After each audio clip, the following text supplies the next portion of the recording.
Another round of discussions on the critical matter of electoral reforms in Nigeria. We have set aside to be here today in an effort to seek solutions This time, to the challenges it is a of our retreat electoral involving the National Assembly Committee responsible for the exercise, officials of the Independent National Electoral Commission led by its chairman, Professor Mahmood Yakubu, and their development partners. Elections are the major pillars of leadership selection. The aim is to engage frankly, assess Nigeria's recent electoral history with a view to recommending the path to chart in response to the calls for more urgent reforms that will make the process more credible.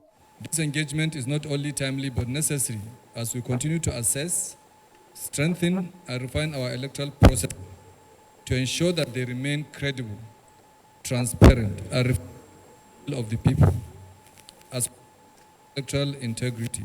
Presentations from the electoral management body sharing on-field experience, especially in areas of election management that have always been a challenge, are expected to make the session more enriching. As we embark on yet another review of our electoral laws, we will share with the lawmakers our field experience and draw attention to some of the proposed reforms and their implications for the management of elections. This is what makes this retreat, or a retreat of this nature, a unique opportunity to improve our electoral process, the foundation of which is rooted in the legal framework.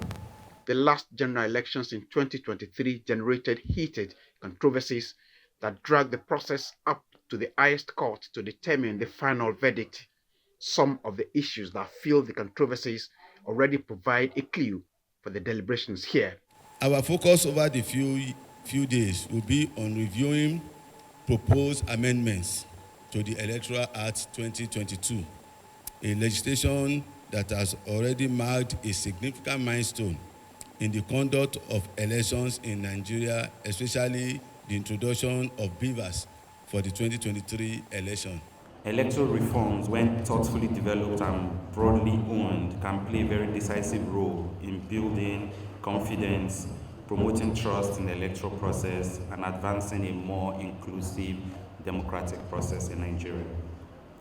As a long-term partner in this process, we have witnessed through past collaborations the positive outcomes that result from institutions coming together to address the reform gaps in an open and collective manner, as the chairman of Inec also highlighted.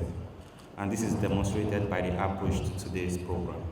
We're looking at how you can ensure that the use of electronics and technology in election is well managed to achieve the results that we would like to see, which is limited human interference with the electoral process in order to avoid the cause of loss of integrity with elections. How do you upload the results on the IRF portal? How do you ensure that the results that are uploaded on the IRF portal are entrenched as part of evidence when you go to court?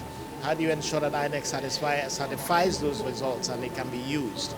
How do you ensure that we do not have a situation where ballot result sheets are altered in the course of their travel from the polling unit to the final collation center?